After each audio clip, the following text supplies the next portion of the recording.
Right, breaking news చూస్తున్నాం. Indian army chief Upendra Dwivedi ఈరోజు జమ్మూ కాశ్మీర్కు వెళ్తున్నారు. పహల్గామ్లో ఉగ్రమూకల దాడి తర్వాత శ్రీనగర్లో భద్రతా పరిస్థితులను ఆయన స్వయంగా సమీక్షించాలని నిర్ణయించుకున్నారు. అంతేకాదు భారత్ కౌంటర్ ఆపరేషన్స్పై సీనియర్ మిలిటరీ కమాండర్లతో ఆయన చర్చించనున్నారు. ఎల్ఓసి దగ్గర తీసుకోవాల్సిన భద్రతా చర్యలపై కూడా ఆయన చర్చిస్తారు.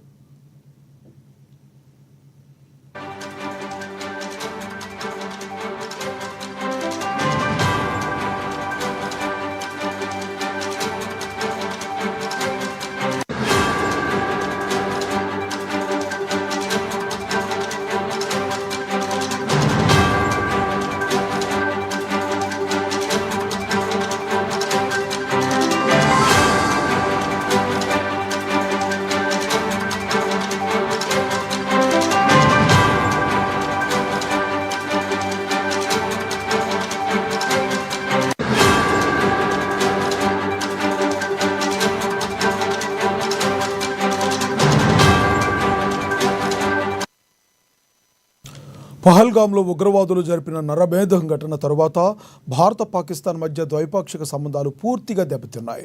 పర్యాటకులే లక్ష్యంగా జమ్మూ కాశ్మీర్లో టెర్రరిస్టులు తెగబడ్డారు. ఆర్మీ యూనిఫామ్లో వచ్చి మతం అడిగి మరీ కాల్పులు జరిపారు. దొరికిన వాళ్ళను దొరికినట్టు పిట్టలను కాల్చినట్టు కాల్చి చంపేశారు. అప్పటి వరకు ప్రశాంతంగా ఉన్న ఆ మినీ స్విట్జర్లాండ్ కాల్పులతో దద్దరిల్లింది. ఎక్కడికక్కడ మృతదేహాలతో రక్తసిక్తమైంది. ఈ మారణ హోమంలో 26 మంది ప్రాణాలు వదిలారు.